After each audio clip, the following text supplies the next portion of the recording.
Hey guys, how are you. Welcome है आपका diamond fitness में। आज हम जो बात करने वाले हैं वो एफएसटी के ऊपर बात करने वाले हैं।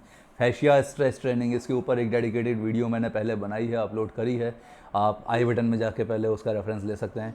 अब उस वीडियो में हमने एफएसटी के बारे में बताया था, एफएसटी कैसे परफॉर्म करनी है उसके बारे में बताया था। कितने दिन, कितने वीक्स आपको लेने हैं एफएसटी के ऊपर, कौन सी एक्सरसाइज आप स्टार्टिंग में करेंगे या कौन सी बाद में करेंगे, उस चीज़ के बारे में हम लास्ट वीडियो में बात कर चुके हैं। आज जो हम बात करने वाले हैं वो है एफएसटी बाइसेप्स के बारे में।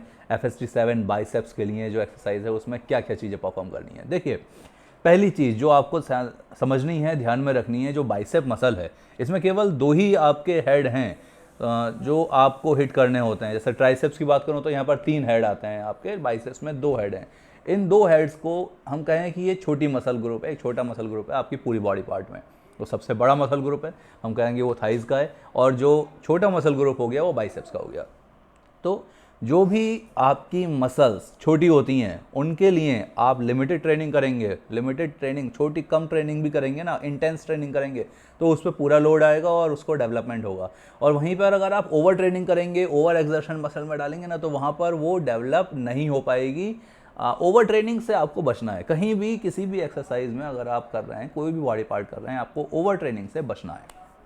अब हम आते हैं कि बाइसेप्स में क्या परफॉर्म करें। देखिए, जो इनिशियल लेवल पे है, बिगनर्स हैं, उनके लिए मैं एफएसटी सजेस्ट नहीं करूंगा, क्योंकि उनको नॉर्मली ही अपना मसल मास बढ़ाना है। तो एफएसटी के लिए बिगनर्स की, या हम इंटरमीडिएट लेवल पे ऑपरेट कर रहे हैं तो उनके लिए एफएसटी की कोई ज़रूरत नहीं है। आप चाहें तो रेगुलर जो आपका जैसे कि हम कहें कि हम मास कैसे बढ़ाएं, बिगनर्स की बात कर रहा हूं, तो जो आपके हाई कैलोरी शेक्स वगैरह आते हैं, होममेड शेक्स होते हैं, आप उन्हें पीजिए और अपना एक्सरसाइज परफॉर्म करिए। जितना हो सकता है उतना एक्सरसाइज करें। हाँ, ओवर ट्रेनिंग से बचें और आपका मसल मास बढ़ जाएगा। एडवांस लेवल पर हैं या इंटरमीडिएट को आप अच्छा खासा टाइम हो गया है आपको बॉडी बिल्डिंग करते हुए, तो एफएसटी बाइसेप्स में वहाँ पे काम करेगी, आपके बाइसेप का साइज़ और डेफिनेशन थोड़ा सा इंप्रूव करेगी।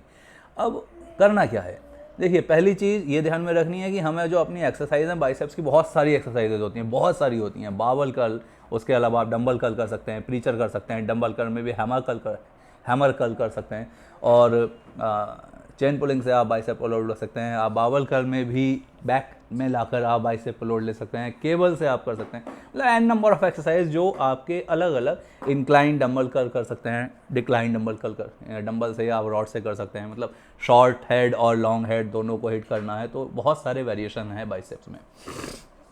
सारे वेरिएशन एक दिन में परफॉर्म नहीं करने होते। आपको मैक्सिमम 5, या हम कहें मिनिमम 4 से 5 एक्सरसाइज अलग अलग नेचर की, अलग अलग जो आपके मसल फाइबर को हिट कर रही हैं, वो 4 से 5 एक्सरसाइज एक दिन में परफॉर्म करनी है बाइसेप के लिए। अब मैं सिंपल 2 एग्जांपल दूंगा कि आप अपनी एक्सरसाइज में क्या क्या चीज़ें लगा सकते हैं। पहला, आप अगर बाइसेप हफ्ते में 2 बार ट्रेन कर रहे हैं, एफएसटी का एग्जांपल भी दूंगा, तो आप सिंपल शुरुआत वार्म अप से करें। वार्म अप में आपको अच्छा खासा टाइम लेना होता है। बाइसेप छोटा मसल है, जल्दी वार्म हो जाता है, लेकिन ऐसा नहीं है कि आपको बाइसेप लगाना है तो आप सिर्फ बाइसेप को ही वार्म करके शुरू हो गए। आपको अपनी बॉडी के हर एक मसल को वार्म करना होगा, हर एक जो आपका जॉइंट्स है वो मूवमेंट में आना चाहिए, क्योंकि जब बाइसेप लगा रहे हैं तो आपके शोल्डर पर भी लोड आता है, आपके गट पे भी लोड आता है। तो ओवरऑल आपको पूरी बॉडी को वार्म करना पड़ेगा। कम से कम 15 से 20 मिनट आपको वार्म अप में लेने हैं। जब पूरी बॉडी वार्म हो जाए उसके बाद फिर आप बाबल कर्ल लगाएं। बाबल कर्ल में आप 4 सेट परफॉर्म करें, 12 रिपीटिशन, इससे ज़्यादा आप ना करें। वेट उसी अकॉर्डिंग लें कि आपके 12 रिपीटिशन आराम से निकल जाएं, 10 से 12 के बाद मसल फेलियर हो जाए। इसके बाद आप बाबल कर्ल के बाद डंबल हैमर कर्ल लगा सकते हैं। हैमर कर्ल में भी आप 10 से 12 रिपीटिशन, 4 सेट आप परफॉर्म करें। फिर इंक्लाइन डंबल आपकी इच्छा है, अगर आप लगाना चाहते हैं तो आप लगाइए। और जो एक एक्सरसाइज आती है जो बहुत ही अच्छी एक्सरसाइज वो ले आती है आपकी डेफिनेशन के लिए, बाइसेप में डेफिनेशन लाने के लिए one of the best exercise, वो है कंसंट्रेशन। कंसंट्रेशन कर्ल्स में आप शॉर्ट हाइट, मतलब किसी डंबल पर बैठ जाइए, छोटे लेवल पे जो स्टूल है उस पर बैठे, यहाँ आपने एल्बो को यहाँ रखा, डंबल उठाया और कंसंट्रेशन इस टाइप से ऊपर लाकर पूरा स्क्वीज़ करा, फिर धीरे धीरे आपने इसे रिलीज़ किया, पूरा फुल आप स्ट्रेट नीचे लेके गए, फिर आप इसे ऊपर लाए। तो इस टाइप से जो आप एक्सरसाइज परफॉर्म करेंगे, कंसंट्रेशन है। अब कंसंट्रेशन के भी मूवमेंट्स हैं, मतलब इसमें भी वेरिएशंस हैं। कुछ लोग कंसंट्रेशन में ये शोल्डर पीछे की तरफ ले जाएंगे, फिर आप इस परफॉर्म करते हैं। कुछ लोग और जिन्हें डेफिनेशन अच्छी चाहिए वो अपना शोल्डर आगे की तरफ ले जाके इसको परफॉर्म करते हैं। तो वो आपके ऊपर डिपेंड करता है कि आपका माइंड मसल कनेक्शन कैसा बन रहा है वो आप डिसाइड करेंगे। जिसमें आपको लोड ज़्यादा आ रहा है, जिसमें आपका माइंड मसल कनेक्शन अच्छा बन रहा है, वहाँ पर आप वो एक्सरसाइज परफॉर्म करिए। कंसंट्रेशन में आप लास्ट एक्सरसाइज है, उस लास्ट एक्सरसाइज में अगर आपका मैं कहूँ बॉडी फैट परसेंटेज 17 के आसपास है, तो आप लास्ट में जो कंसंट्रेशन परफॉर्म कर रहे हैं वहाँ पर आप 7 सेट लगाइए। 7 सेट में यूज़ कर सकते हैं आप, जो लास्ट सेट होगा वो आपका FST ड्रॉप सेट होगा। मतलब FST 7 में हम यही करते हैं कि जो लास्ट एक्सरसाइज होती है उसके 7 सेट्स लगाते हैं, इंटेंसिटी के साथ लगाते हैं। इतना वेट लेते हैं कि हम 10 से 12-13 रैप तक हम जाएँ तो हमारा मसल फेलियर हो जाए, हम उसके बाद फिर ना कर पाएँ। मतलब इस चीज़ से ही मसल बनती है। अगर आप ऐसा कह रहे हैं कि भैया मैं 12 रेपिटेशन लगा दी और मैंने 10 सेट लगा लिया और लोड नहीं आया, मेरा मसल फेलियर नहीं हुआ, तो वो 10 सेट काम नहीं करेंगे आपके, काउंट भी नहीं होगा और मसल बिल्डिंग तो बहुत दूर की बात है, उससे मतलब मसल डैमेज ही नहीं होगी। जब मसल डैमेज नहीं हुआ, मसल टीयर नहीं हुआ, तो फिर फॉर्मेशन कैसे होगा दूसरा। तो मसल फेलियर तक आपको जाना है, वजन उसी हिसाब से आपको चूज़ करना है। तो ये एक पहला दिन हुआ जिसमें आपने 4 एक्सरसाइज परफॉर्म करेंगे। आप 5 भी कर सकते हैं, जैसे मैंने कहा था इंक्लाइन डंबल प्रेस भी, इंक्लाइन डंबल कर्ल कर सकते हैं आप। तो लास्ट में एक अच्छी डेफिनेशन के लिए FST 7 हो गया। दूसरा, आपका जब दूसरा दिन होगा तो आप ये जो मैंने कंसंट्रेशन बताया है इसको पहले परफॉर्म करें। कंसंट्रेशन में 21 के सेट्स लगाने हैं, मतलब 21 कंसंट्रेशन। अब ये होता क्या है, आपने एक 10 किलो का डंबल लिया और एक 7.5 kg का लिया। पहले 10 किलो के डंबल से ये कंसंट्रेशन जब आप लगा रहे हैं तो आपको 50 रैप लगाना है, मतलब आधा रैप 50% रिपीटेशन में परफॉर्म करना है। ऊपर है, आप जब इसे नीचे लेकर आए हाथ को तो बस इतना, फुल आपको नहीं छोड़ना। मैं जो बता रहा हूँ 21 कंसंट्रेशन, आपने ऊपर से डंबल आप नीचे लेकर आए हाफ, फिर ऐसे करके ये जो हाफ रिपीटेशन हो रही हैं इसके 7 सेट्स परफॉर्म, 7 रिपीटेशन निकालनी है। फिर सेम 10 किलो के ही डंबल से आपको 7 रिपीटेशन फुल नीचे छोड़ना है। इस टाइप से आपको ये 7 रिपीटेशन इसकी निकालनी है।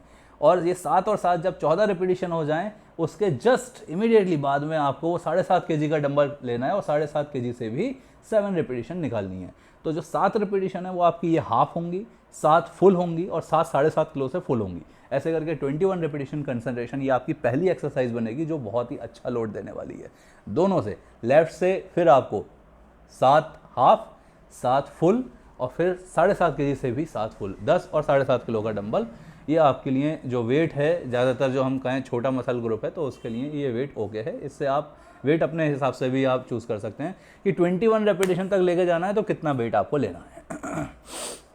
इसके बाद आपको क्या एक्सरसाइज परफॉर्म करनी है, 2 एक्सरसाइज हैं आप चूज़ कर सकते हैं। एक तो हैमर कर्ल आप चाहें, और दूसरा आप छोटी ग्रिप से, शॉर्ट ग्रिप से आप कोहनी को, एल्बो को अपने यहाँ पर पेट पे रखें, शॉर्ट ग्रिप से आप कर्लिंग परफॉर्म कर सकते हैं। तो वो कर्लिंग आप रॉड से चाहो तो रॉड से करो, या आप अपने हाथ में डंबल ले लीजिए, कोई एक 15-20 किलो का डंबल से आप परफॉर्म करिए। 20 किलो का डंबल, इस एक्सरसाइज जो मैंने 21 बताया, इसके बाद अगर 20 किलो का डंबल आप लेते हैं तो वो थोड़ा सा शोल्डर पे यहाँ पे लोड ज़्यादा डाल सकता है। वो आपकी इच्छा है, आप देख लीजिए वेट कैसा आपको लेना है। 15 kg का डंबल लेके आप परफॉर्म करें। 4 सेट लगाने हैं, पहली वाली एक्सरसाइज में 3 सेट लगाने थे, इसमें 4 सेट लगाने हैं आपको शॉर्ट ग्रिप से, और 12 से 15 रेपिटेशन का आपकी रेंज रहेगी। जो भी वेट आप लेते हैं लास्ट रैप में आपको मसल फेलियर पे जाना है। इसका जो लोड आएगा जब शॉर्ट से आप लगाते हैं तो इसका लोड आपके बाइसेप पे ऊपर वाले पार्ट पे भी आना है। तो अगर आपके यहाँ पर लोड आ रहा है, यहाँ पर स्ट्रेच हो रहा है, तो आप ये ना समझें कि वो शोल्डर है, ये पार्ट भी बाइसेप का ही होता है। तो दूसरी एक्सरसाइज आपकी ये हो गई। अब हम आते हैं तीसरी एक्सरसाइज पे। तीसरी एक्सरसाइज में आप प्रीचर कर सकते हैं। प्रीचर के 4 से 5 सेट, सिंगल हैंड प्रीचर या डबल हैंड प्रीचर, रॉड से लगाएं, मशीन से लगाएं, वो आपकी इच्छा है, लेकिन 4 से 5 सेट आपको परफॉर्म करने हैं और इस इंटेंसिटी से करने हैं कि लास्ट 12 से 15 रेपिटेशन निकालनी है, उस पर आपका मसल फेलियर हो जाए। और जब आप नीचे लेकर जा रहे हैं तो हाथ पूरा सीधा होना चाहिए, फुल स्ट्रेच आपको रखना है। ऊपर जब लेकर आना है प्रीचर में तो स्क्वीज़ करना है, और जब वही नीचे छोड़ रहे हैं तो धीरे आपका जो मोशन है वो स्लो पेस में नीचे जाना चाहिए। ये आपकी 3 एक्सरसाइज हुई। अब हम आते हैं चौथी एक्सरसाइज पे। आप चौथी एक्सरसाइज बहुत सारी हैं, जैसा मैंने कि कहा इसमें हम कोई एफएसटी की बात नहीं करेंगे, क्योंकि एफएसटी जब आप करते हैं तो एक बॉडी पार्ट एफएसटी के लिए हफ्ते में एक बार लगाना होता है। बाइसेप की बात करी तो अभी आपने ऐसे मंडे बाइसेप लगा लिया, उसमें एफएसटी कर ली। अब आप जब थर्सडे बाइसेप लगा रहे हैं तो वहाँ एफएसटी की ज़रूरत नहीं पड़ेगी। हफ्ते में एक बार एफएसटी एक बॉडी पार्ट की। चेस्ट के लिए अगले दिन एफएसटी करिए, बैक के लिए अगले दिन एफएसटी करिए, लेग्स के लिए अगले दिन एफएसटी करिए। इस टाइप से 2 बार एक ही बॉडी पार्ट की एफएसटी नहीं करनी है। तो यहाँ पर आप 4th एक्सरसाइज कुछ भी परफॉर्म कर सकते हैं। आप इजी कर्ल से बाइसेप लगाएं, आप स्ट्रेट बार से बाइसेप लगाएं, आप डंबल से बाइसेप लगाएं, जो आपकी इच्छा करे। लास्ट एक्सरसाइज जो मैंने 3 एक्सरसाइज बताई, इसमें आपको इतना अच्छा लोड आने वाला है। जो 4th एक्सरसाइज है वो आपकी फिनिश एक्सरसाइज होगी। फिनिशर में आप जो चाहें वो करिए, और ये 4 एक्सरसाइज के बाद बाइसेप को रोक दीजिए। अब ये जो आपकी ट्रेनिंग है ये 30 से 40 मिनट में पूरी हो जाएगी। इसमें आपको मज़ा तो आएगा नहीं। तो उसके बाद आपको ट्राइसेप परफॉर्म करना है, पहले दिन भी दूसरे दिन भी। पहले दिन आपने एफएसटी किया था, उसके साथ ट्राइसेप आपने परफॉर्म किया। अब जो दूसरा दिन है उसमें ट्राइसेप परफॉर्म करना है, और ट्राइसेप पे लोड आना बहुत ज़रूरी है मेरे भाई। ट्राइसेप में बाइसेप के मुकाबले बड़ा मसल ग्रुप है, ज़्यादा बल्कि है। आपकी जो पूरी ओवरऑल आर्म है ना, उसका 60% यहाँ पर ट्राइसेप है। तो आपको ट्राइसेप पे लोड आना बहुत ज़रूरी है। अब लोड आने के लिए क्या है, आप कोई भी एक्सरसाइज शुरू कर सकते हैं। जैसे कि मैं कहूँ कि आप डंबल से ट्राइसेप लगाइए, या आप केबल से केबल डाउन ट्राइसेप लगाइए। 5 सेट आपको पहले उसके परफॉर्म करने हैं। उसके बाद मैं ये नहीं बोलूँगा कि बहुत सारी एक्सरसाइज आपको परफॉर्म करनी है, सिर्फ 3 एक्सरसाइज ट्राइसेप में परफॉर्म करनी है। पहला आपने केबल डाउन कर दिया, केबल डाउन रो के बाद में फिर आप आ गए बेंच डिप्स पे। Bench dips body weight exercise है। इसमें आप मैक्सिमम, मतलब मैं कहूँ कि जो भी बॉडी वेट एक्सरसाइज है आप उसमें फेलियर तक जाते हैं। जितने रेपिटेशन आप लगा सकते हैं, 25, 30, 40, 50, जो भी रेपिटेशन। लेकिन 25-30 रेपिटेशन लगाने से अगर आपकी बॉडी में स्ट्रेंथ है और आप जा रहे हैं 25-30 रेपिटेशन तक, तो वो आपका काम नहीं करने वाला। मैं कह रहा हूँ 12 से 15 रेपिटेशन तक ही आप फेलियर हो जाएँ। तो आप ट्राइसेप में जो बेंच डिप लगा रहे हैं, अपनी थाइस पे वेट रख लीजिए, जो भी 10 किलो 20 किलो आप वेट यहाँ पर रखिए। उसके बाद आप ट्राइसेप डिप्स परफॉर्म करें, और ट्राइसेप डिप्स परफॉर्म करने के बाद 12 से 15 रेपिटेशन मैक्सिमम हम कहते हैं। 15 रेपिटेशन में आपका मसल फेलियर हुआ, इसके आपको 10 सेट लगाने हैं। अब आप कहोगे कि जी एफएसटी में तो 7 बताए थे, इससे ज़्यादा कौन सा सेट आ गए। अब मैं जो बोल रहा हूँ कि इसमें आपको लोड लेना है। अगर आपकी डेफिनेशन अच्छी है तो आप 7 सेट लगाएं, ये फिनिश एक्सरसाइज है। अदरवाइज़ आप इसके 10 सेट परफॉर्म करिए, 15 रेपिटेशन के। वेट अपनी थाइस पे रखिएगा। 15 रेपिटेशन से ऊपर आपका मसल अगर आप जा रहे हो तो उसका मतलब वो सेट काउंट नहीं होगा। मतलब मैक्सिमम 15 रेपिटेशन में फेलियर हो जाना चाहिए। अब इसके बाद जो लोड आएगा वो बहुत अच्छा आने वाला है, और जो फिनिशर एक्सरसाइज होगी वो होगी आपकी ट्राइसेप डंबल, जो आप इस टाइप से किक बैक डंबल बोलते हैं जिसको। तो ये आपकी फिनिशर एक्सरसाइज होगी। आप 3 सेट परफॉर्म करें, जो भी वेट आप रखें 12.5 kg के डंबल से नॉर्मल परफॉर्म कर सकते हैं। तो ये आपका 2 दिन बाइसेप में हुआ। आज हमने इस पूरी वीडियो में, जो बहुत बड़ी वीडियो हो चुकी है, अराउंड 13 मिनट से ऊपर की वीडियो हो गई है, हमने बाइसेप की एफएसटी के ऊपर बात करी है, ट्राइसेप की एफएसटी के ऊपर बात करी है। पहला दिन मंडे बाइसेप एफएसटी किया, दूसरा दिन थर्सडे हमने ट्राइसेप में एफएसटी किया, और वो उस एफएसटी में हमने मोर देन 7 सेट परफॉर्म किए। आपकी डेफिनेशन अच्छी है, आप ट्राइसेप में 7 सेट परफॉर्म करें। डेफिनेशन अगर सही नहीं है, हम कहें कि थोड़ा सा उसमें और आपको ज़रूरत है कि हाँ मसल मास भी बढ़े और आपकी डेफिनेशन अच्छी हो, तो आप 10 सेट परफॉर्म करें। तो यहाँ आपकी एफएसटी के पूरा मैंने आपको ओवरऑल बता दिया कि किस दिन क्या एक्सरसाइज करनी है, और ये लास्ट में ही करनी है एफएसटी वाली एक्सरसाइज। फिनिशर भी हो सकती है, फिनिशर के बिना आप कैसे भी परफॉर्म कर सकते हैं इसको। तो ये हमने बाइसेप्स के ऊपर बात करी। आई होप ये वीडियो गाइज आपको अच्छी लगी है, इन्फॉर्मेटिव लगी है। और इन्फॉर्मेटिव लगी है, आपको मज़ा आया है वीडियो में, तो आप डेफिनेटली हमें अपना प्यार दीजिए और चैनल को सब्सक्राइब जरूर करें। और ऐसे ही अच्छी अच्छी वीडियो लेकर आते रहेंगे आपके लिए डायमंड फिटनेस में। Thank you guys, thank you for your love and support.